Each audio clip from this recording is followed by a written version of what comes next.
సుగాలి ప్రీతి case ఎట్టకేలకు సిబిఐకి చేరింది. సిబిఐ విచారణ ప్రారంభించాల్సి ఉంది.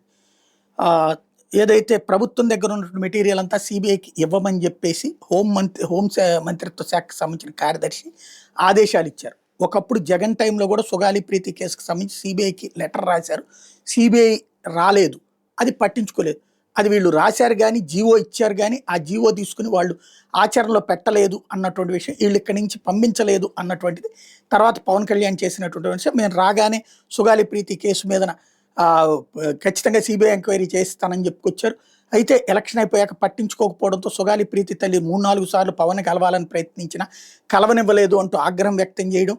అదే సందర్భంలో సుగాలి ప్రీతిని గురించి జనసేనకు సంబంధించినటువంటి వాళ్ళు పవన్ అభిమానులు అనేక మంది వాళ్ళ అమ్మని తిట్టకుండా తిట్టిపోయడం. అందులో నీకు అసలు డబ్బులు వచ్చినాయి అంటేనంటే జగన్ టైంలో ఉద్యోగం వచ్చింది, అట్లాగే వాళ్ళకి కాంపెన్సేషన్ వచ్చింది కాబట్టి అదంతా అసలు మా వల్లనే వచ్చింది అని చెప్పడం, దాన్ని ఆమె ఖండించడం, కావాలంటే ఇవన్నీ వెనక్కి ఇచ్చేస్తాం సిబిఐ దర్యాప్తు చేయించమని కోరడం. తర్వాత పవన్ కళ్యాణ్ కూడా ముందు అదే తరహా మాట్లాడి ఆ తర్వాత కొంత సర్దుబాటు చేసుకున్నారు. సిబిఐ విచారణకి అంటే పవన్ ఇబ్బందిని గమనించినటువంటి చంద్రబాబు గారు సిబిఐ విచారణకి ఆదేశిస్తున్నట్టు ప్రకటించారు. ఇప్పుడు సిబిఐ విచారణకి ఆర్డర్స్ ఇచ్చారు. మరి సిబిఐ విచారణ ప్రారంభిస్తుందా, ఏం తేలుస్తుందో చూడాలి.